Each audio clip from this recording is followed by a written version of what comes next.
Shalom, selamat hari Minggu, selamat beribadah di hari Minggu ini. Kita akan memulai ibadah kita dan sebelumnya kita akan menyaksikan video klip dari pelayanan Gereja Reformasi Indonesia.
Mari Bapak Ibu yang berada di rumah dimanapun saat ini berada, kita tundukkan kepala, kita boleh bersatu teduh sejenak saat ini. Kita mau datang kepada Tuhan, bersyukur buat hari ini, hari Minggu ini, hari demi hari, setiap minggu, tiap bulan ya Tuhan masih menyertai hidup kita, memelihara hidup kita.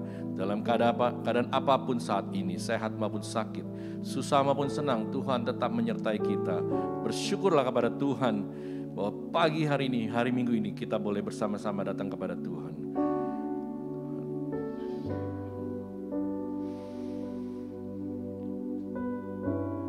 Saya mengajak Bapak Ibu untuk boleh bangkit berdiri saat ini. Terpujilah Tuhan yang telah memanggil kita untuk beribadah kepadanya. Kiranya kasih Allah yang ajaib melimpah kepada kita sekalian di sepanjang ibadah ini. Salam sejahtera bagimu dan selamat beribadah. Amin. Mari naikkan satu pujian. Katakan Aba Bapa. Aba Bapa.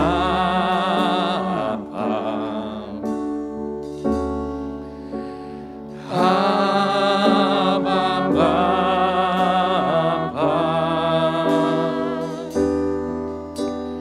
Kau segalanya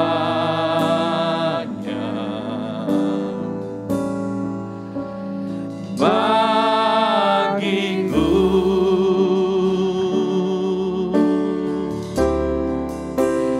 Ku naikkan syukur padamu dengan segenap hatiku. Aba Bapa,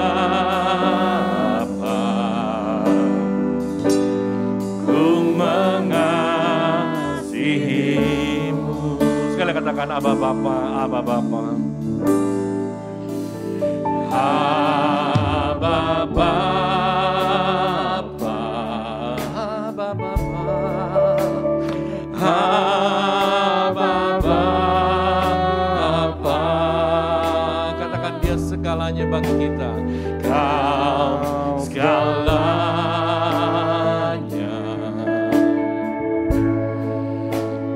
bagiku.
Kami bersyukur dan berterima kasih kepadamu ya Allah yang kudus, bahwa di minggu yang kudus ini ada kesempatan bagi kami. Baik kami yang hadir di tempat ini, baik kami yang hadir di rumah, baik kami yang mungkin hadir di dalam rumah sakit. Tuhan, kami percaya bahwa kasih setiamu tetap beserta dengan kami, kebaikanmu melingkupi kami. Kami menyadari juga Tuhan ketika kami hadir di tempat ini, kami hadir di dalam ibadah ini bukan karena kebaikan kami, tetapi karena Tuhan yang memberikan kebaikan kepada kami.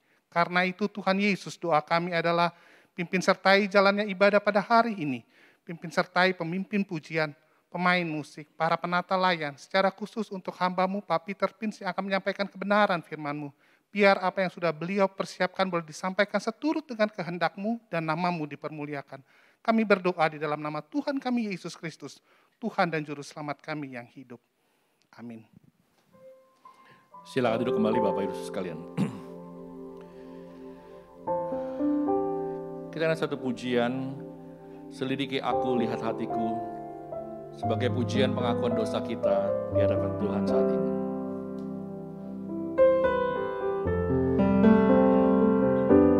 Biarlah kita boleh menghayati kata demi kata laut pujian lagu ini. Selidiki aku ya Tuhan, lihat hatiku.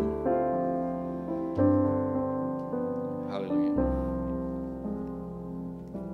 Selidiki aku, lihat hatiku, apakah ku sungguh mengasihimu, Yesus, Kau yang Maha Tahu dan menilai hidupku, tak ada yang tersembunyi bagimu. Katakan selidiki, selidiki aku, lihat hatiku, apakah ku sungguh mengasihimu, Yesus, Kau yang Maha Tahu dan menilai hidupku, tak ada yang tersembunyi bagimu. Telah kulihat kebaikanmu yang tak pernah habis di hidupku.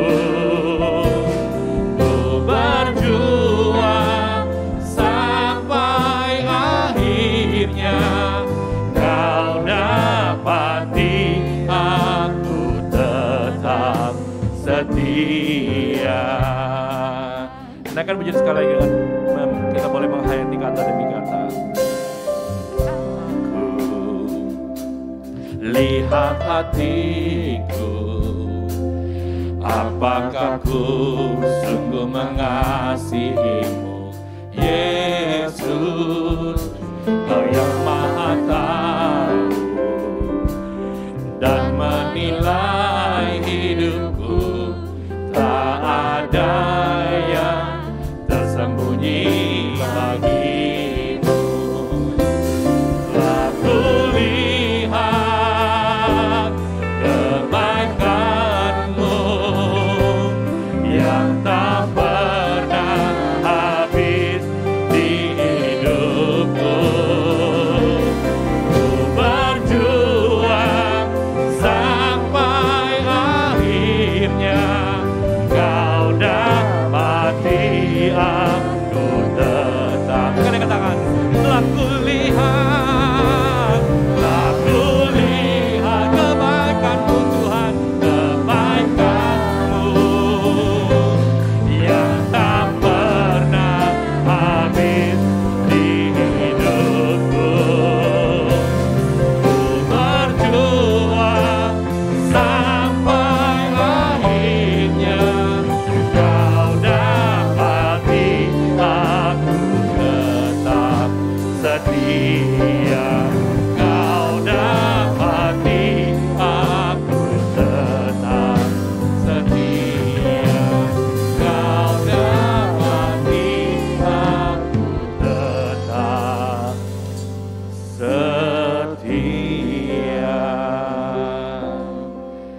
biarlah kita boleh didapati pada akhirnya kita tetap setia kepada Tuhan.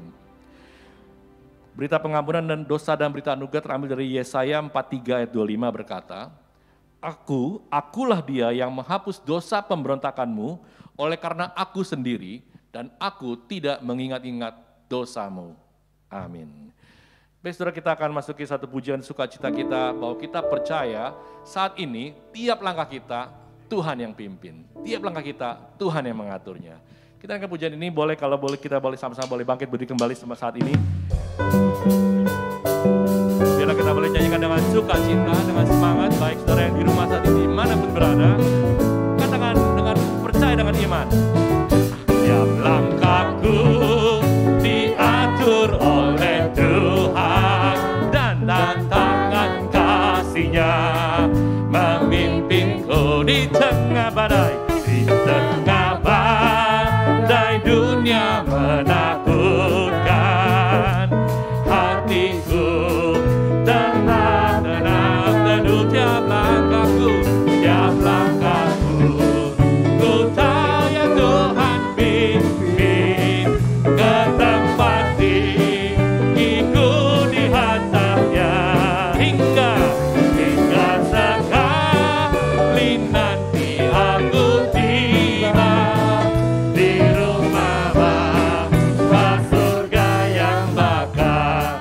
Di waktu imanku, mulai goyah, dan bila jalanku hampir sesat, ku pandang Tuhanku penebus dosa, ku teguh sebab Dia dekat tiap langkahku.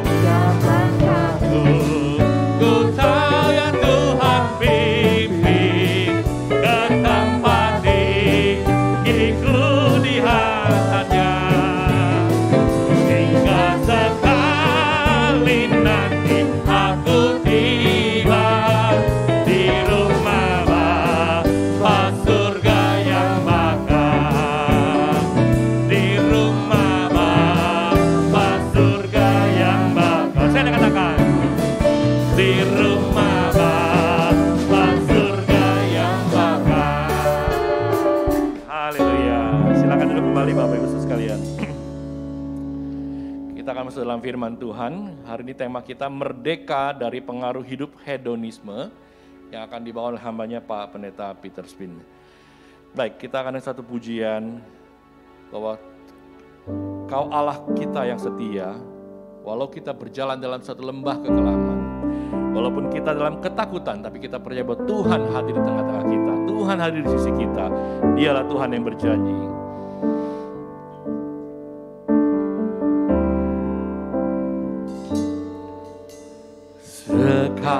Sekalipun ku berjalan dalam lembah kelam, namun tangan-Mu selalu menopang hidupku. Saat ku dalam ketakutan, Kau hadir di sisiku. Kau berkata, jangan takut, Kau beriku kemenangan. Kaulah Tuhan yang berjanji tak sekalipun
sepertimu, sepertimu, Yesus, Kau Allahku yang setia. Tuhan, kami memuji-Mu, kami mengagungkan-Mu, kami memuja-Mu, karena Tuhan adalah Allah kami yang setia. Firman-Mu menjadi andalan kami, perkataan-Mu menjadi pegangan kami, janji-Mu menjadi arah dari iman kami, sehingga hati kami diteguhkan di kapanpun juga, dimanapun juga. Kami memuji Tuhan untuk pernyataan-Mu yang tertulis, yang boleh kami baca kembali, yang bisa kami ingat kembali, yang boleh kami renungkan kembali. Pimpinlah kami ya Tuhan dengan belas kasihan-Mu, dengan roh-Mu, agar kami dalam belajar firman-Mu pagi ini, kami juga disegarkan dan diteguhkan kembali. Di dalam nama Tuhan Yesus, satu-satunya juru selamat kami berdoa. Amin. Silakan duduk. Shalom. Kita bersyukur ya, lagu ini menghantar kita mengingatkan tiada Tuhan seperti Kristus. Dia adalah Allah yang setia, dan karena kita mengenal Allah yang sejati, kita mengenal sumber kebahagiaan yang sejati. Puji Tuhan. Bapak Ibu, Saudara sekalian, hari ini kita akan melihat beberapa ayat, tetapi saya mengajak melihat ayat yang pertama dari Kisah Rasul 17 ayat 18. Saya akan bacakan satu ayat ini, kemudian ayat-ayat lain kita baca nanti ya. Kisah Rasul 17 ayat 18. Saya akan bacakan satu ayat pendek ini. Demikian.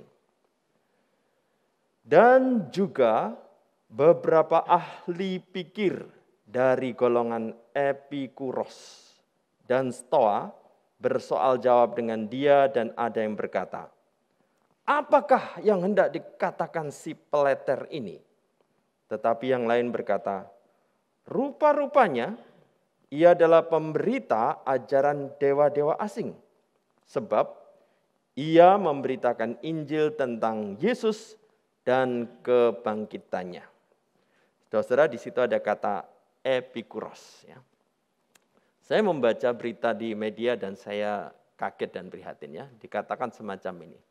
Gaya hidup hedonisme penyebab hakim korupsi. Nah, saudara, awal Juli yang lalu terjadi kejutan ya. Ada seorang ahli hukum yang ternyata dia ikut terlibat di dalam korupsi untuk mendapatkan uang dari Joko Chandra. Nah, namanya adalah seorang jaksa, namanya Pinangki. Ya. Dan saudara-saudara, di dalam foto-foto yang lain diperlihatkan bagaimana ia menikmati kehidupan mewah di New York. Saudara-saudara, ini adalah gaya hidup hedonisme. Ya. Apa itu hedonisme? Ya. Nah, nanti kita akan bahas ya. Di dalam berita yang lain dikatakan semacam ini. 5 cara orang tua cegah sikap hedon pada remaja. Jadi hedon atau hedonisme tidak hanya pada orang dewasa, juga pada para remaja. Dan kalau kita tidak sadari, kita sedang mengikuti gaya hidup hedonisme. Ya. Nah, hedonisme itu apa? Hedonisme itu adalah kesenangan. Ini adalah suatu ungkapan yang mulai muncul dari mana? Sehingga mencengkeram pikiran orang dan orang ikut di dalam arus semacam ini dan mempertaruhkan reputasi hidupnya. Dan kita, sekalipun orang Kristen, tidak terhindar dari kemungkinan sedang menjalani hidup hedonisme. Itu sebabnya tema bebas dari kemerdekaan hedonisme. Ini sesuatu yang perlu sekali kita pikirkan, kita renungkan, kita pelajari.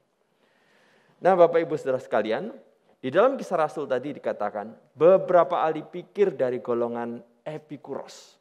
Di sana ada kata Epikuros. Siapa ini Epikuros? Apa kaitannya dengan tema kita? Dan Paulus waktu ketemu dengan golongan Epikuros berbicara apa? Mengapa hedonisme tidak baik? Nah, kita akan pikirkan. Saudara-saudara, Epikuros adalah seorang filsuf yang hidup kira-kira antara 300 sampai 200 tahun sebelum Masehi. Dan orang ini memiliki suatu konsep filsafat yang mengagetkan. Kenapa mengagetkan? Waktu dia mengucapkan filsafatnya ini, sepertinya orang langsung mendapatkan suatu ide Ini kristalisasi dari pikiran yang sebenarnya kita ingin ungkapkan. Dia berhasil mengartikulasikan dengan baik. Filsafatnya semacam ini. Fungsi filsafat yang sebenarnya bukanlah menjelaskan dunia. Karena kita tidak mungkin menjelaskan keseluruhannya. Fungsi filsafat ialah membimbing kita untuk meraih kebahagiaan. Nah, saudara, manusia memang waktu diciptakan Tuhan hidup di dalam kebahagiaan. Di dalam relasi dengan Tuhan mereka menikmati kebahagiaan. Di dalam segala kecukupan di Taman Eden mereka menikmati kebahagiaan. Waktu mereka jatuh dalam dosa, diusir Taman Eden, sesuatu yang pernah mereka alami di Taman Eden itu terus ada menggugah dalam hati mereka. Itu apa ya? Mereka tidak bisa mengartikulasikan. Manusia ingin menikmati kebahagiaan itu. Dan ketika mereka jatuh dalam dosa, hidup di dalam penderitaan kesulitan, waktu Epikuros mengutarakan ini, nah ini cocok dengan hasrat kita. Ini cocok dengan kecenderungan kita. Maka kemudian mereka menangkap pikiran ini dan mereka memuja-muja Epikuros. Dan tentu saja saudara, dengan kecenderungan manusia yang sudah jatuh dalam dosa, hal-hal berkaitan kesenangan, kebahagiaan itu tentu saja menjadi hasrat yang kuat sekali. Nah, nanti kita akan mikirkan, emangnya salah ya pengen hidup senang, hidup bahagia. Saudara, di sini dikatakan kesenangan itulah yang bisa dicapai dalam kehidupan kita. Filsafat adalah alat yang tidak bisa ditinggalkan untuk mencapai kehidupan bahagia. Nah, saudara, Epikuros tentu saja mengajarkan ada sedikit berbeda dengan apa yang menjadi pengikutnya. Dan pengikutnya kemudian mengembangkan pikirannya dengan beberapa pengembangan yang lain. Seperti misalnya begini. Satu-satunya pernyataan yang pasti dalam filsafat adalah bahwa kesenangan itu baik dan penderitaan itu buruk. Nah, saudara, maka karena ini seorang filsuf yang mengajarkan, ini mempengaruhi banyak orang. Kesenangan itu baik, penderitaan buruk. Hindari buruk, carilah kesenangan. Nah, saudara, Anda mungkin mengingat orang bernama Alexander the Great. Nah, Alexander the Great ini punya guru Aristotle dan kemudian menyebarkan filsafat dan bahasa Yunani ke berbagai daerah. Jadi kerajaan Yunani itu pernah merambah ke Afrika, ke Irak, ke Iran, ke India, dan banyak daerah sambil mengajarkan tentang bahasa Yunani. Sehingga pikiran-pikiran Yunani itu menyebar dengan luar biasa. Ini ratusan tahun sebelum Kristus lahir. Tetapi kemudian kerajaan Romawi setelah ada juga dikuasai pikiran Yunani. Dan kekaisaran Romawi itu ada sampai tahun abad 15. Jadi Anda bisa bayangkan pengaruh pikiran Yunani luas sekali. Sehingga pengaruh dari pemikiran Epikuros yang kemudian dimodifikasi oleh pengikutnya. Hidup itu yang penting senang. Hidup itu harus menghindari penderitaan. Itulah hidup yang seharusnya. Sekali lagi kita nanti akan pikir, emangnya salah mencari kesenangan? Nah, saudara, pikiran-pikiran ini kemudian hari dikembangkan lagi. Ada orang punya pendapat semacam ini. Ya, John Stuart Mill, dia mengatakan landasan moral terpenting adalah prinsip kebahagiaan. Jadi, kalau kita sedang mengarah kepada kebahagiaan, kesenangan, kebahagiaan, maka itu adalah landasan moral terpenting. Dan saudara, ajaran dari John Stuart Mill ini ada hal-hal yang harus kita hindari. Dia mengatakan kalimat semacam ini. Jika suatu tindakan meningkatkan kebahagiaan, maka tindakan itu dinyatakan benar. Jika suatu tindakan tidak menghasilkan kebahagiaan, maka tindakan itu salah. Saudara bisa bayangkan ya, orang yang belum diajar kekristenan, belum diajar prinsip lain, lalu melihat proses ini, apa yang terjadi? Asalkan itu menyenangkan saya, asalkan itu memuaskan saya, asalkan itu menyenangkan saya, itu benar. Wah saudara, Anda bersyukur sebelum membaca ini sudah mengenal firman Tuhan. Tetapi jika ini adalah pengertian pertama yang kita pahami, ini mempengaruhi hidup kita. Dan betapa orang yang terlanjur punya pegangan filsafat ini, hidupnya hanya mengejar kesenangan, kenikmatan, kebahagiaan yang dia pikir peroleh dari hidup indrawi. Dia mengatakan yang dimaksud dengan kebahagiaan adalah kesenangan dan hilangnya derita. Sedangkan yang dimaksud dengan ketidakbahagiaan adalah derita dan hilangnya kesenangan. Nah, saudara, saya perlu menyinggung tentang dua tokoh, Epikuros dan John Stuart Mill. Karena mereka adalah pikiran, gagasan, ide yang sedang melanda dunia dan mencengkram orang-orang di dalam pengaruhnya. Dan karena mereka adalah pionir-pionir dalam merumuskan apa itu senang, apa itu bahagia, maka mereka menjadi acuan. Jadi kalau orang kemudian dipersalahkan, oh, kamu cuma cari kesenangan ya. Ada filsuf pendukungnya, John Stuart Mill. Ada filsuf pendukung yang lain, yaitu Epikuros. Jadi mereka akan merasa, kami seorang yang mengikuti pikiran filsuf. Nah, saudara, sekali lagi kita memikirkan, Pak, apakah salah jikalau kita mencari kesenangan? Bukankah hidup kita menghindari penderitaan? Bukankah kita mencari kebahagiaan? Bukankah itu sesuatu yang baik, Pak?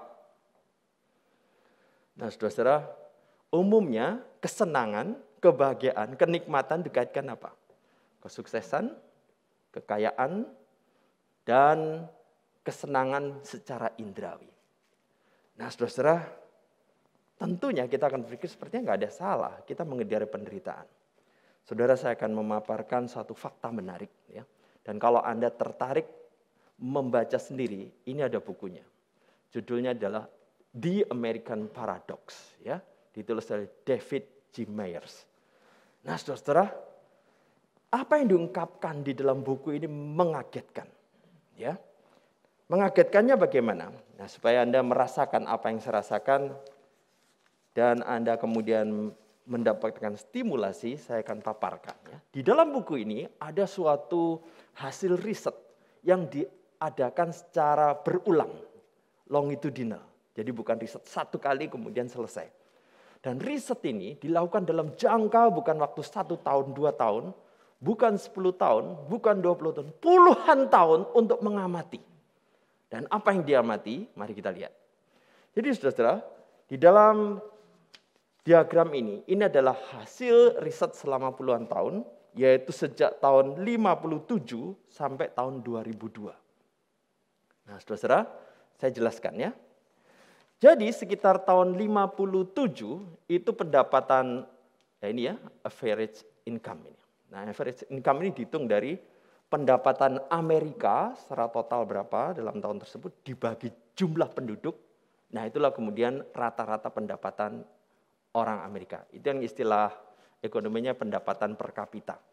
Nah, pendapatan mereka tahun 57 adalah kira-kira $9.000 per kapita.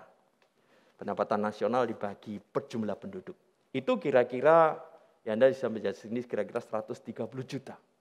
Nah, di tahun 57 tersebut disurvei tingkat kebahagiaan mereka bagaimana. Nah, saudara, didapatlah satu data. Tahun 58 didapatlah satu data tingkat kebahagiaannya, didapatkan lagi, dan sebagainya. Nah, yang dicatat di sini adalah tingkat pendapatan. Nah, lalu perhatikan saudara, di tahun 2002 tingkat pendapatan mereka $20.000 per kapita. Nah, yang saya mau tunjukkan saudara, di sini ada suatu, yang saya kotak itu, sebenarnya ini bukan gambar average income, ini average income dan happiness, ya. Nah, happiness-nya di mana? Di sini. Nah, saudara perhatikan di hijau itu, ya. Jadi ini gabungan antara survei pendapatan jikalau dikaitkan dengan happiness-nya bagaimana. Jadi ini angka persentase yang di kotak hijau itu ya, dari 0% sampai 100%. Jadi saya bertanya-tanya, harusnya kalau pendapatan makin banyak dan mereka menikmati banyak fasilitas, saya menduga semacam ini. Nah, kalau semacam ini namanya korelasinya kuat sekali ya dengan meningkatnya pendapatan, yaitu tingkat kepuasannya juga meningkat. Nah, saudara, pertama, apakah semacam ini hasilnya? Ataukah semacam ini? Ataukah semacam ini? Wah, kalau semacam ini mendatar. Masa semacam ini? Setidak-tidaknya yang tadi ya, kedua atau yang pertama tadi. Nah, saudara, Sekarang saya bacakan saudara di dalam buku yang saya terjemahkan tersebut ya. Pada tahun 1940, jadi sebelum survei ya, 2 dari 5 rumah di Amerika tidak punya kamar mandi. 35% tidak punya toilet. Dan pemanasan seringkali dilakukan dengan pembakaran kayu. Ya. Nah tahun 57, di mana ada survei ini, pendapatan diperkirakan 9.000. Nah, kemudian tahun sekarang itu mereka sudah berapa kali lebih makmur ya. Dibandingkan pada tahun 57, tahun 2002 itu 2 kali lebih makmur, 2 kali jumlah yang dapat dibeli, 2 kali lebih banyak mobil per orang, dengan tidak menyebut lagi sekarang sudah ada microwave, TV berwarna layar lebar, komputer rumah, dan miliaran setahun yang dibelanjakan di restoran dan bar, 2,5 kali pengeluaran untuk restoran per orang, dan sebagainya.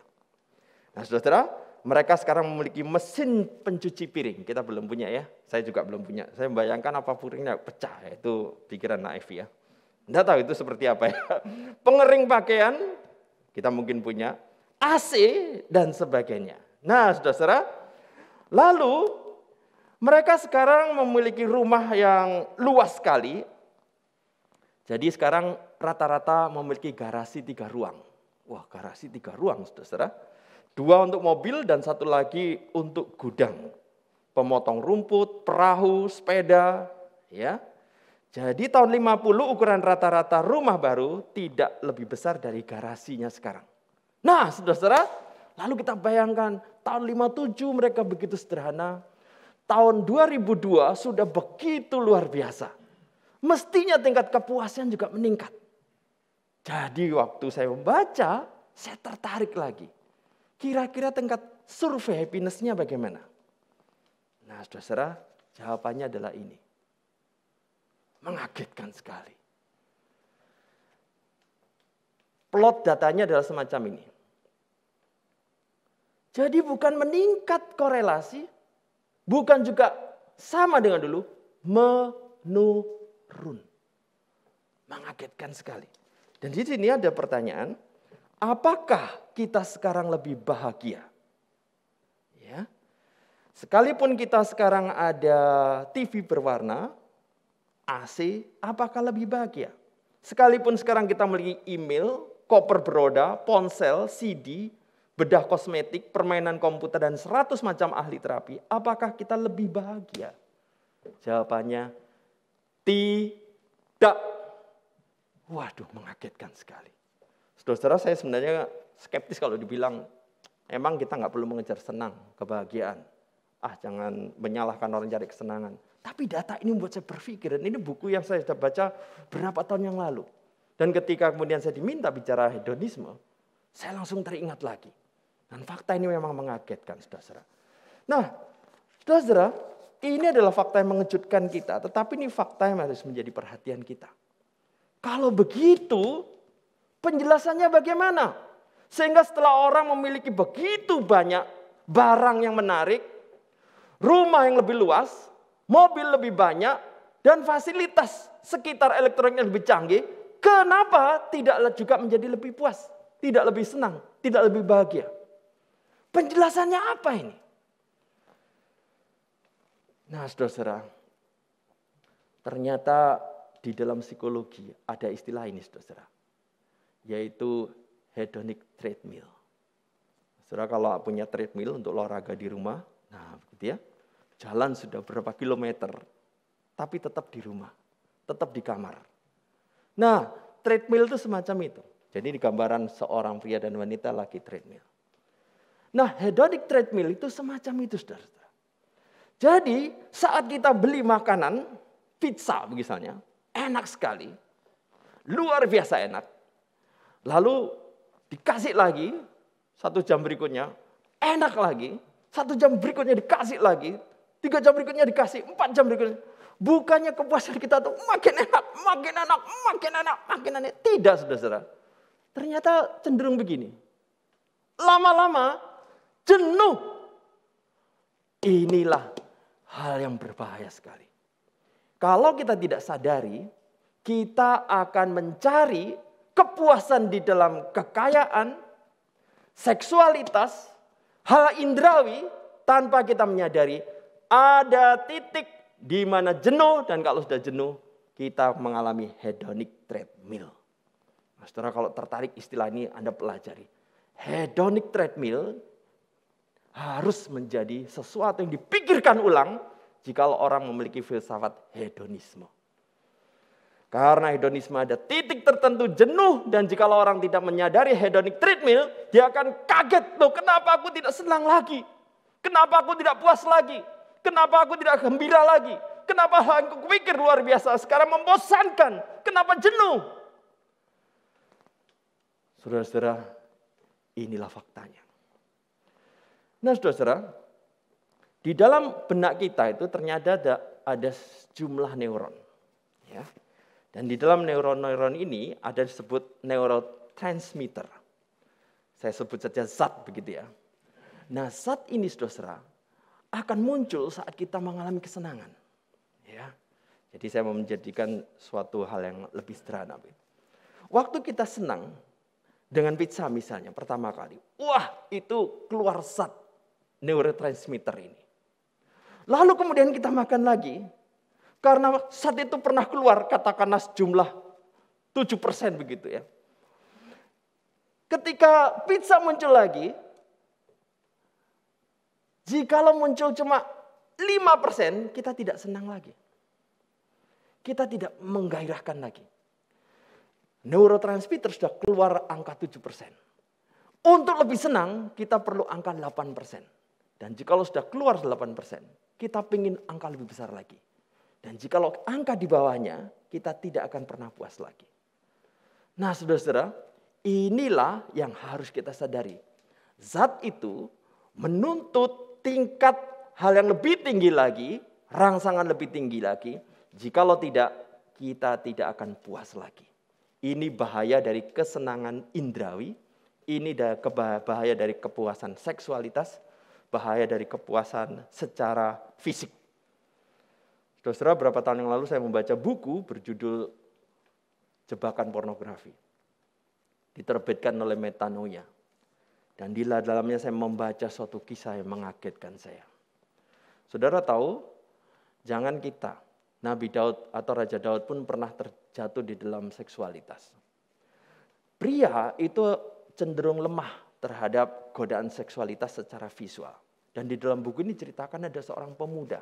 Diam-diam dia punya pikiran semacam ini. Mungkin dia juga dipengaruhi oleh hedonisme. Yang penting hidupku senang. Yang penting hidupku happy. Happy now. Dan jangan tunda lagi. Gaspol. Dan caranya bagaimana? Dia yang menikmati seksualitas dengan wanita. Nah, dia menikmati dengan seseorang. Ini belum menikah. Tipe A misalnya. Wah. Setelah dia kejar lalu berhubungan, wah luar biasa. Tapi kemudian setelah melaksanakan, gitu doang ya. Persis seperti pengalamannya Amnon dengan Tamar begitu. Kejar begitu kena, ya ternyata begitu doang. Dia terpikir mungkin bukan tipe semacam ini yang memuaskan saya. Dia coba tipe lain, tipe B. Dia kejar, dapat, lakukan. Oh ternyata nggak sehebat yang lain itu ya. Dan ternyata biasa saja. Coba yang ketiga, coba yang keempat, coba yang kelima, coba yang enam. Lalu saya baca saudara, dia sudah mencoba berapa kali? 300 kali. Dan saudara, setelah 300 kali, belum mencapai 300, sekian puluh sampai 100 sekian, dia mulai, tingkat kepuasannya mulai menurun. Dia pikir wanitanya yang tidak memuaskan. Dia tidak sadar. Neurotransmitter itu tidak lagi bergerak seperti yang semula. Waktu pertama kali menikmati hubungan dengan seorang wanita.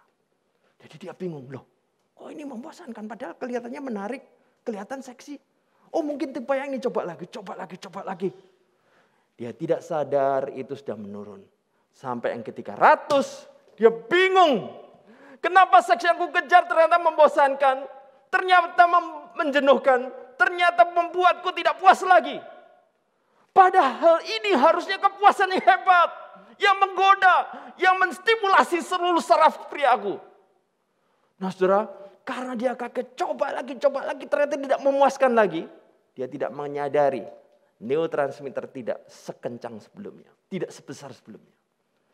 Dan karena dia kaget, tidak pernah memuaskan lagi, dia frustasi, dia ingin bunuh diri. Saudara, orang kalau sudah jenuh dan kaget, lah kalau ternyata ratusan orang pun tidak memuaskan, jangan-jangan 301 tidak memuaskan. Kalau begitu bagaimana solusinya? Saudara-saudara, inilah adalah fakta yang mengagetkan. Jadi tanpa kita harus mengalami hubungan seks dengan pria wanita secara tidak resmi seperti maksud dalam buku ini. Dari belajar pengalaman semacam kita tahu orang bisa masuk jebakan hedonisme melalui kepuasan indrawi dan seksualitas dan dia tidak puas. Saudara-saudara, mungkin Anda sudah mendengar kasus ini. Nia Ramadhani. Wah, kalau Anda tahu, sebelum menikah dia cantik luar biasa dan banyak pria yang senang sekali pada dia. Dan beruntunglah orang yang mendapatkannya. Dan orang mendapatkannya anaknya Bahri. Saya lupa. Oh ya, Berisal Bahri. Anaknya Berisal Bahri. Dia kaya sekali, dengan pengaruhnya dia mendapatkan si Nia ini.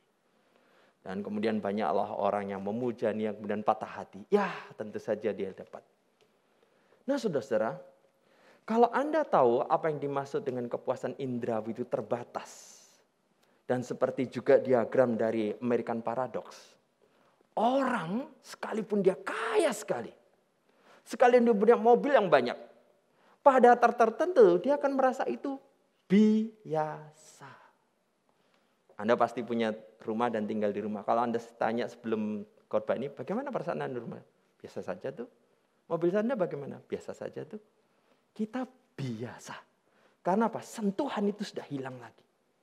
Saya pernah bertanya seorang, waktu itu saya belum punya mobil ya. Dia tahu saya sering memandang mobilnya. Peters, kamu tentu pengen punya mobil ya. Saya dulu juga. Setelah saya punya mobil ya senang sih pertama. Setelah itu biasa. Nah kalimat itu rekam oleh saya. Sehingga kalau suatu saat saya punya mobil, saya akan ingat-ingat. Saya tidak boleh kaget kalau bosan. Nah mereka ini kaya saudara. Apalagi yang kurang. Bukannya mereka gelisah. Waduh ekonomi kita akan bagaimana. Bukan. Kekayaan begitu sesuatu yang lumrah. Keterkenalan itu lumrah. Disambut orang itu lumrah. Itu biasa. Nah karena sudah biasa. Neurotransmitter itu tidak lagi menggoncangkan mereka. Lalu sensasinya dari mana? Narkoba. Wah, narkoba Pak, berarti itu solusi. Nah ini juga masalahnya. Narkoba kalau sudah kita hisap, seolah-olah kita mau menghisap ya. Kalau kita sudah hisap, itu neurotransmitter langsung bergerak besar lagi. Wah, dan karena dikonsumsi lagi, ternyata neurotransmitter akan memikir seolah-olah begini. Oh sudah ada yang mengisi kesenangan nih. Kalau gitu neurotransmitter tidak perlu mengisi lagi ya. Jadi narkoba perlu diisi lagi, diisi lagi, diisi lagi. Begitu narkoba tadi tidak isi, ini terjadi kekosongan, gap. Neurotransmitter sudah terlanjur tidak mengisi. Apa yang terjadi? Orang itu sakau. Dan dia harus diisi dengan kadar dan jumlah yang lebih besar lagi. Baru dia nikmat lagi. Sehingga lama-lama proporsinya tinggi. Nah Nia Ramadhani terbiasa dengan kekayaannya. Anaknya Bakri juga terbiasa. Lalu mereka menikmati itu. Dan tentu saja kalau nggak kepergok polisi, kadarnya akan lebih besar, lebih besar, lebih besar, lebih besar. Terlanjur kepergok. Dan mereka kemudian tertangkap. Nah saudara-saudara, artis yang kaya, kita sendiri jikalau tidak waspada, akan begitu terbiasa dengan kehidupan kita. Tanpa menyadari, ini anugerah Tuhan. Lalu karena terbiasa, kita akan merasa hidupku cuma biasa ya. Aku perlu sensasi. Sensasinya apa? Sensasi narkoba kah? Sensasi seksualitas kah? Sensasi indrawi dan sebagainya. Padahal itu akan mencapai titik jenuh juga. Nah kalimat dari Warren Buffett mengejutkan saya. Warren Buffett Anda tentu mengenal, dia seorang yang pakar sekali dalam mengelola keuangan. Dan memiliki network di kalangan para ahli-ahli keuangan dunia. Dia mengatakan kalimat semacam ini. Dalam bahasa Indonesianya, kalau sebelumnya kamu memang orang yang payah, kamu akan menjadi orang yang payah lebih parah dengan uang miliaran dolar. Artinya saudara-saudara, jangan bermimpi, oh hidup saya sekarang tidak nyaman, tidak puas, tidak senang. Kalau saya punya uang jutaan, hidup saya akan senang. Salah saudara-saudara. Jikalau kita orang yang payah, belum beres tentang konsep anugerah, tentang konsep bagaimana menikmati hidup di dalam Tuhan, kita akan menjadi orang yang payah. Lebih parah. Nah saudara-saudara, waktu saya terbatas sehingga saya akan langsung menyinggung kisah Rasul tadi ya. Dikatakan, waktu berhadapan dengan orang Epikuros, Paulus membahas tentang apa? Ia memberitakan Injil tentang Yesus dan tentang kebangkitannya. Nah saudara, akan saya membaca beberapa ayat, lalu saya jelaskan secara cepat. Di dalam ayat 16, Tuhan Yesus berkata, Yesus berkata kepada murid-muridnya, setiap orang yang mengikut aku, ia harus menyangkal dirinya, memikul salibnya, dan mengikut aku. Di ayat lain, bukankah Mesias harus menderita semuanya itu untuk masuk ke dalam kemuliaannya? Ayat berikutnya, katanya kepada mereka, ada tertulis demikian, Mesias harus menderita dan bangkit dari antara orang mati pada hari yang ketiga. Yesus Kristus jikalau mengutamakan hedonisme, dia akan tinggal di surga dan menikmati suasana di sana. Justru Kristus datang, menderita, mati, disalibkan, dan kemudian bangkit. Hal apa yang kita bisa teladani dari Kristus? Nah, Kristus dengan jujur mengatakan, barang siapa mengikut aku, ia harus menyangkal diri. Menyangkal diri itu apa, saudara?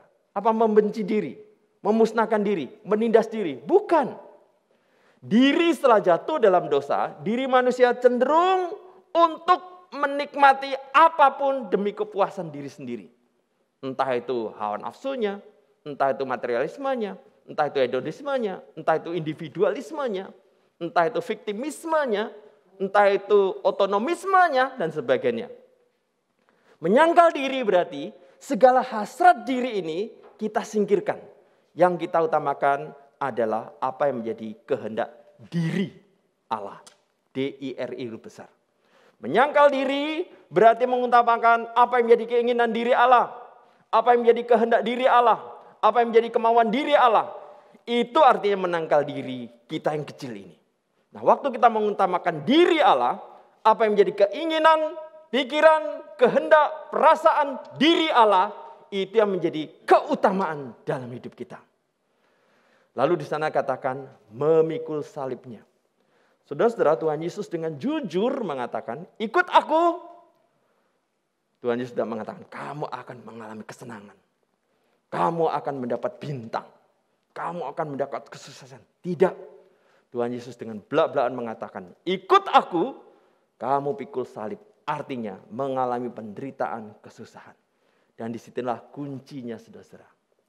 Mereka yang menganggap dirinya layak hidup nikmat, hidup baik, waktu mereka tidak mengalami kenikmatan seperti ekspektasi mereka, mereka cenderung kecewa dan frustasi. Sebaliknya, jika orang merasa seharusnya aku menderita, seharusnya aku tidak layak, lalu mendapat sedikit berkat dari Tuhan, mereka bersyukur sekali. Saya waktu tinggal di asrama, saya senang sekali. Asrama saya itu ruangannya kira-kira ya setengahnya ruangan ini. Lalu ada tempat tidur 4. 2 tempat tidur susun 4. Sayang karena tidak punya kamar sendiri di rumah. Waktu dapat kamar itu senang sekali. Hore, dapat kamar lumayan. Ke asrama teologi lalu dapat kamar ya. Berempat. Oke lah dapat satu ranjang khusus. Di rumah saya di Malang tidak demikian. Saudara. Kami memakai beramai-ramai satu ranjang kecil gantian begitu. Nah suatu ketika ada seorang mahasiswa baru datang. Angkatan 2 tahun kemudian dari saya. Dan dia merasa ruangan begitu kecil, begitu sesak. Begitu panas. Itu udaranya cuma pakai fan memang. Wah dia merasa itu menyiksa. Saya heran ini kamar ini luas buat saya. Kenapa buat dia menyiksa? Kamar ini lumayan ada fan-nya, betul, exhaust fan. Kenapa dia menyiksa? Omong punya omong baru saya tahu. Dia berasal dari keluarga yang kaya, dan kamarnya itu seluas ini, saudara, areal ini. Wah, luas kamarnya. Lalu ke STTRI, wah, bayangan dia Pak Tong. Lalu kemudian Pak Tong punya desain gedungnya waktu itu memang keren sekali. Jadi memang desain gedungnya tidak seperti realitanya, dia kaget. Dan kemudian kamarnya, loh ternyata tidak luas. Hanya sekotak begitu. Wah, dia merasa sesak. Dia tidak puas karena ekspektasinya lebih tinggi daripada kenyataannya. Nah, saya tidak berekspektasi dapat ruangan itu, senang sekali. Nah, bayangkan jika saudara membayangkan, wah nanti sekolah di sana mungkin nggak dapat ruangan, harus di tenda, lalu dapat kamar, dia senang sekali, saudara. Nah, Tuhan Yesus ajak kita ikut dia, tapi dia pikul salib. Siap menderita, siap susah, dan disinilah justru kuncinya.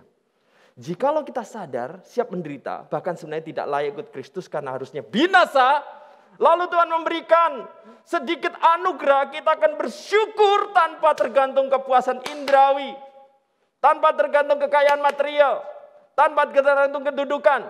Asalkan kita tidak selamatkan, kita sudah merasakan kepuasan. Kalau boleh Tuhan tambah, syukur. Kalau tidak, kita sudah mengalami kenikmatan itu. Nah, saudara, rahasianya justru di sini. Orang-orang hedonisme kesalahan di mana? Waktu mereka berpikir dengan filsafat hedonisme, baik Epikuros maupun John Stuart Mill, atau ditambah Jeremy Bentham, mereka berasumsi, saya sebagai manusia layak mendapat kenikmatan, layak mendapat kebahagiaan, layak mendapat kesenangan. Dan jikalau mereka merasa mereka layak mendapat takaran sekian, lalu hanya mendapat sekian, mereka akan merasa hidupnya tidak puas dan tersiksa. Justru Tuhan Yesus mau ikut, pikul salib. Kita siap menderita. Ternyata penderitaannya tidak semenderita yang kita bayangkan. Kita sudah senang luar biasa.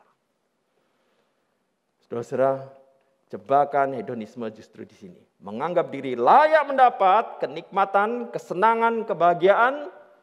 Padahal kita tidak ada yang layak mendapat kenikmatan, kebahagiaan. Kita layak mendapat hukuman dan sanksi dan neraka. Dan di sini dikatakan istilah mengikut aku. Mengikut orang lain itu selalu setapak demi setapak. Mengikut Kristus sehari demi sehari. Berjalan satu langkah demi satu langkah.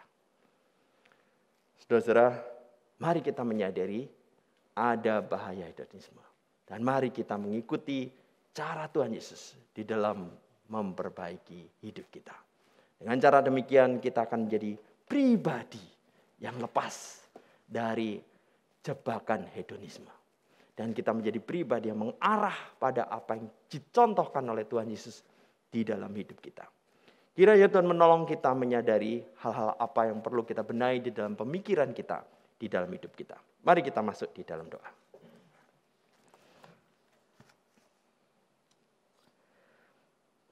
Tuhan Allah Bapa kami yang di surga. Kami seringkali terkesima dengan apa yang kami lihat, apa yang kami rasa secara indrawi, dan kenikmatan itu begitu menggoda. Tuhan tolong kami, kebahagiaan bukan di situ. Kebahagiaan justru ketika kami menyadari pikiran kami diperbaharui oleh Kristus yang mengajak kami menderita. Dan ketika kami tidak semenderita yang kami bayangkan, kami boleh mensyukuri betapa anugerah-Mu sudah berlimpah atas hidup kami.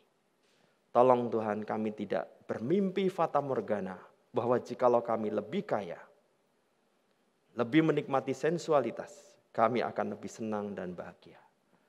Mungkin kami akan terjebak di dalam hedonisme. Kasihanilah kami ya Tuhan, dan kiranya kami sekali lagi mengagumi kebenaran firman-Mu, kebenaran perkataan Kristus, dan meneguhkan iman kami untuk setia kepada Tuhan. Dalam nama Tuhan Yesus kami berdoa dan bersyukur. Amin.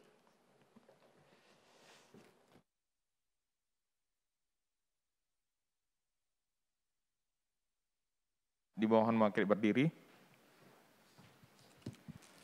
Bersama gereja di segala abad dan tempat, marilah kita mengikrarkan pengakuan iman rasuli sebagai berikut. Aku percaya kepada Allah, Bapa yang Maha Kuasa, Khalik langit dan bumi, dan kepada Yesus Kristus, anak yang tunggal Tuhan kita, yang dikandung dari Roh Kudus, lahir dari anak Maria, yang menderita sengsara di bawah pemerintahan Pontius Pilatus, disalibkan, mati dan dikuburkan, turun ke dalam kerajaan maut. Pada hari yang ketiga, bangkit pula dari antara orang mati, naik ke sorga, duduk di sebelah kanan Allah, Bapa yang Maha Kuasa, dan dari sana ia akan datang untuk menghakimi orang hidup dan yang mati. Aku percaya kepada Roh Kudus, gereja yang kudus dan persekutuan orang kudus, pengampunan dosa, kebangkitan orang mati, dan hidup yang kekal. Amin. Jemaat dimohon untuk duduk kembali.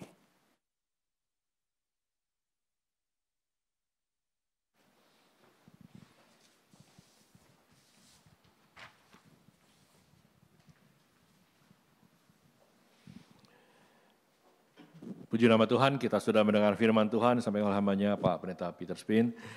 Baik, kita akan memberikan persembahan syukur kita. Ada 2 kantong yang diedarkan, kantong hitam untuk operasional gereja dan kantong merah untuk misi PAMA. Dan bagi Bapak Ibu yang berada di rumah saat ini bisa memberikan lewat nomor rekening yang sudah ada di layar kita. Matius 6 ayat 19 dan 20 berkata, janganlah kamu mengumpulkan harta di bumi ngeratkan karat merusakkannya, dan mencuri, membongkar, serta mencurinya. Tetapi kumpulkanlah bagimu harta di surga ngengat dan karat tidak merusakkannya, dan pencuri tidak membongkarnya, serta mencurinya. Amin. Kita satu pujian berlimpah sukacita di hatiku, sambil kantong persembahan bisa diedarkan, dan Bapak Ibu berada di rumah mempersiapkan yang terbaik.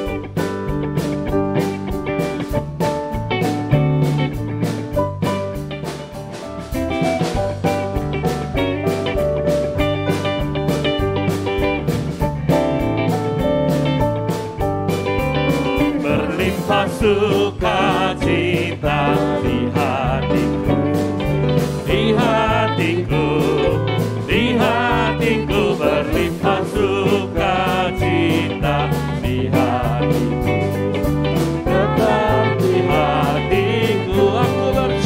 Aku bersyukur, bersukacita, kasih Tuhan diam di dalamku.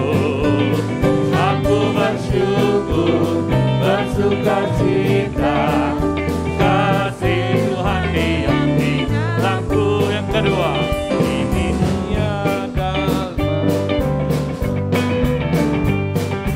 di hatiku damai sejahtera melampaui akal. Tetap di hatiku, aku bersyukur, bersukacita, kasih Tuhan diam di dalamku. Aku bersyukur, bersukacita, kasih Tuhan diam di dalamku. Aku bersyukur. Mari kita pakai berdiri semuanya. Kita berdoa mengucap syukur. Kasih Tuhan diam di dalamku. Aku bersyukur, bersukacita, kasih Tuhan diam di dalamku. Kasih Tuhan diam di dalamku. Sekali katakan, kasih Tuhan diam di dalamku.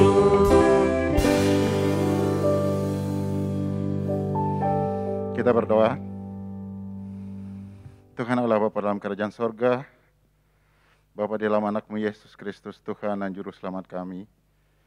Kami bersyukur, kami berterima kasih kepada-Mu Bapa atas anugerah-Mu, berkat-Mu, cinta-Mu, pemeliharaan-Mu dalam kehidupan kami. Terima kasih kami diberikan kesempatan untuk beribadah di hari ini, semuanya karena anugerah yang Kau berikan kepada kami Tuhan. Terima kasih untuk firman-Mu yang terus menguatkan kami. Biarlah firman-Mu itu terus menjadi pelita dalam setiap langkah kehidupan kami anak-anak-Mu Tuhan.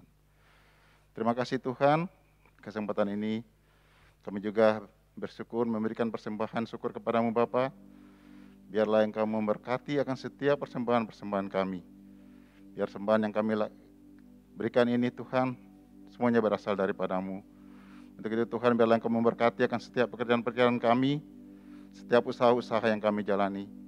biarlah Engkau memberkati seturut dengan kasih dan kehendak-Mu Bapa. Ampuni akan setiap salah dan dosa kami Tuhan. Kami menyerahkan anak-anak-Mu juga yang dipercayakan untuk mengelolakan keuangan ini. Biarlah Engkau memberikan hati yang bijaksana kepada mereka, dan mereka dapat mempertanggungjawabkan setiap persembahan ini hanya untuk kemuliaan nama-Mu Bapa. Ampuni akan setiap salah dan dosa kami Bapa, dalam nama Tuhan Yesus Kristus yang telah mengajar kami berdoa. Bapa kami yang di sorga, dikuduskanlah nama-Mu, datanglah kerajaan-Mu, jadilah kehendak-Mu di bumi seperti di surga. Berikanlah kami pada hari ini makanan kami yang secukupnya, dan ampunilah kami akan kesalahan kami, seperti kami juga mengampuni orang yang bersalah kepada kami. Dan jangan membawa kami ke dalam pencobaan, tapi lepaskanlah kami daripada yang jahat. Karena Engkau yang punya kerajaan dan kuasa dan kemuliaan sampai selama-lamanya. Amin. Dengan tak berdiri kita akan masuki penutup kita. Kita akan baca bersama-sama petunjuk hidup baru. Terambil dari 1 Yohanes 2 ayat 15. Kita baca sama 1, 2, 3. Janganlah kamu mengasihi dunia dan apa yang ada di dalamnya. Jikalau orang mengasihi dunia, maka kasih akan Bapa tidak ada di dalam orang itu. Amin. Kira seperti pujian lagu penutup kita, Dialah Tuhan yang selalu kita andalkan dalam setiap hidup kita, selalu yang kita bisa percayakan dalam segala kekuatan dalam hidup kita juga.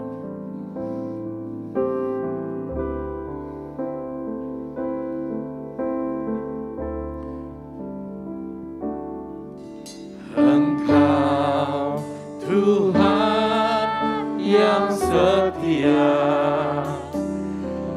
waktumu selalu yang terbaik. Engkau Tuhan sandaranku, dan ku hanya akan berharap padamu. Satu-satunya yang ku andalkan, satu-satunya yang ku percaya. Engkau sumber kekuatan, sumber pengharapan, sumber kedamaian. Oh, satu-satunya yang ku andalkan, satu-satunya yang ku percaya. Engkau Tuhan memberkati, Tuhan penyembuhku, Tuhan pemulihku. Katakan, satu-satunya yang ku andalkan, satu-satunya yang ku percaya. Engkau sumber kekuatan, sumber pengharapan, sumber kedamaian.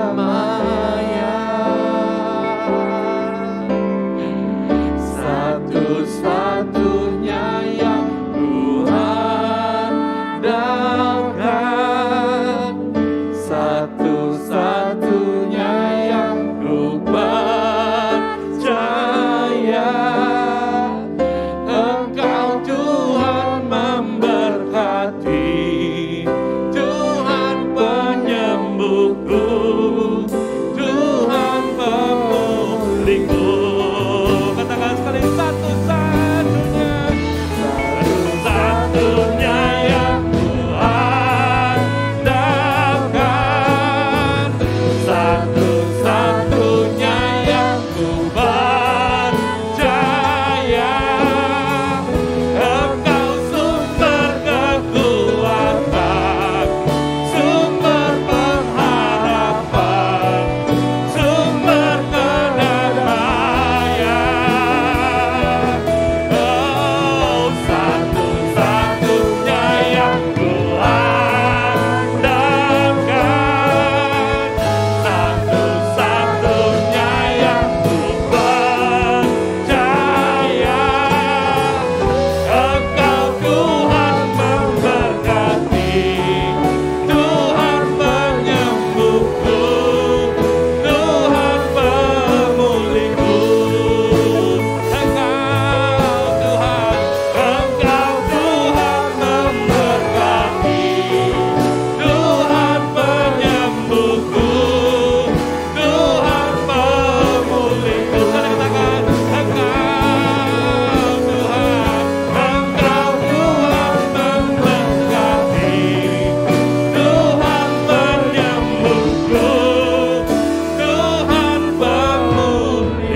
Betapa kami bangga memiliki Tuhan, Allah yang begitu agung, Allah yang dahsyat, Allah yang besar, Allah yang mulia, yang memelihara kehidupan tiap umat-Mu ya Bapa.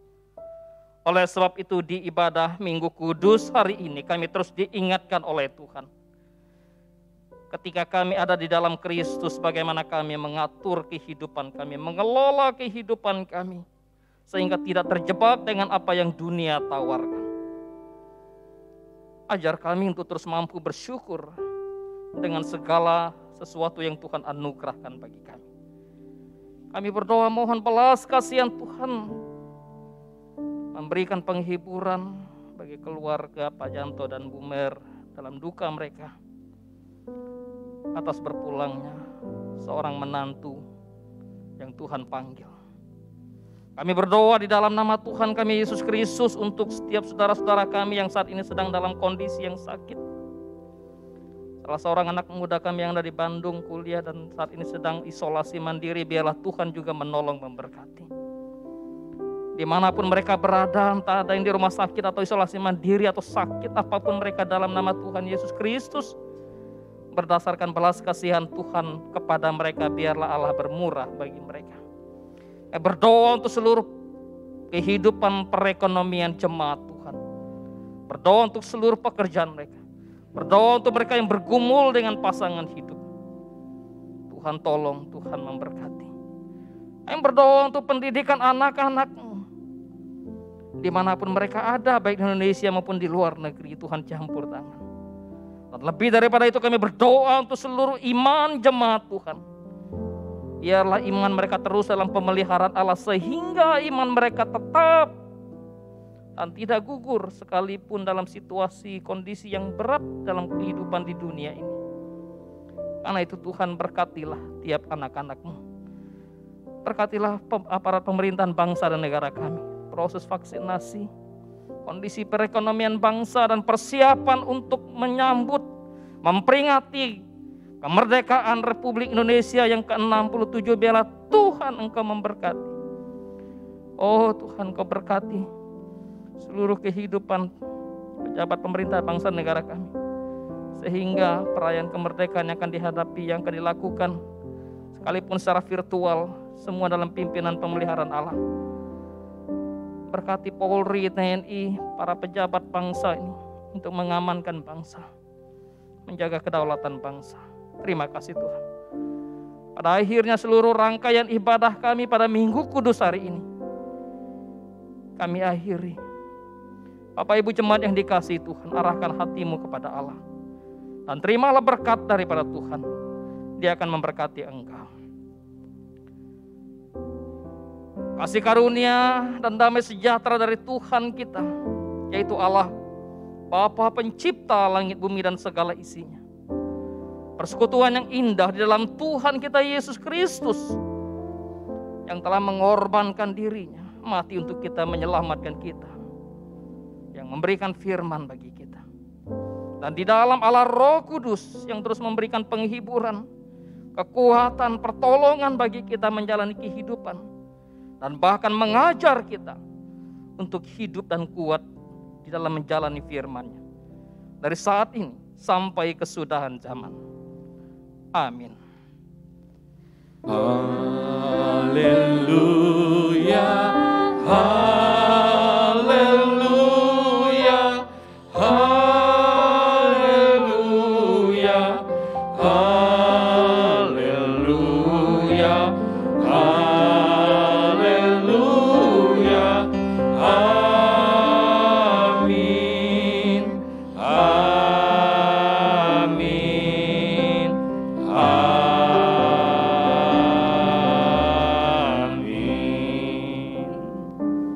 Amin. Silahkan duduk bersaat teduh pribadi.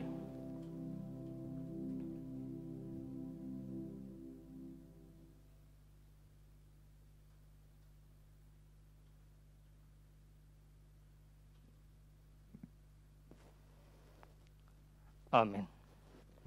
Shalom, selamat hari Minggu Bapak Ibu Saudara yang dikasihi Tuhan. Bersyukur pada hari ini kita boleh melaksanakan ibadah. Kita diberkati dengan kebenaran firman Tuhan. Atas nama Gereja Reformasi Indonesia, kami mengucapkan terima kasih kepada Bapak Pendeta Peter Spin yang sudah menyampaikan kebenaran firman Tuhan bagi kita. Tuhan menolong, memberkati dalam pekerjaan, pelayanan, keluarga, juga kesehatan, dan setiap kita yang boleh beribadah, baik yang melayani bersama dengan kita tempat ini, jemaat Tuhan yang ada, juga yang di rumah masing-masing. Kita akan menyaksikan warta video Gereja Reformasi Indonesia.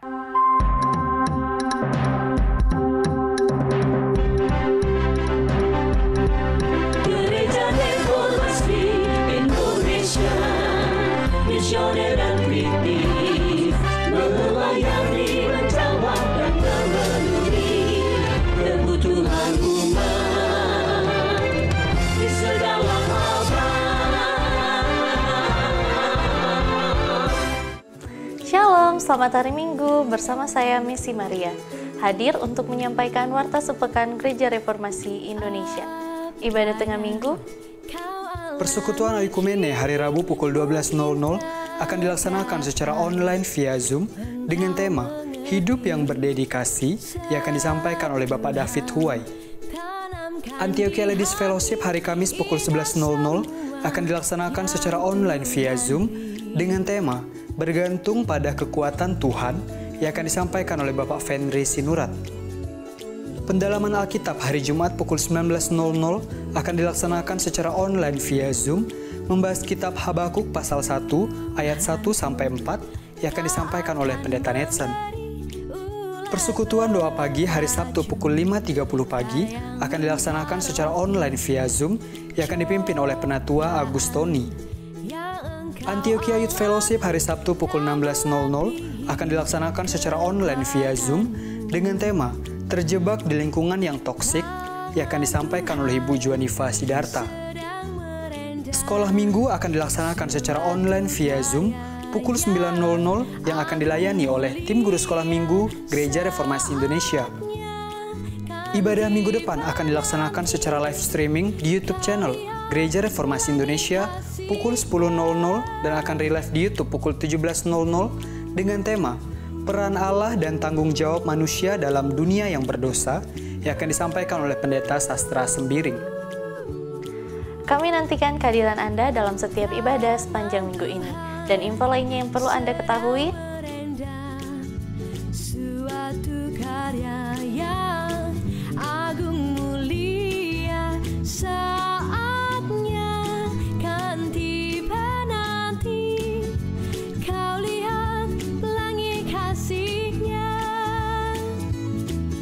saatnya kan tiba nanti. Kau lihat pelangi kasihnya.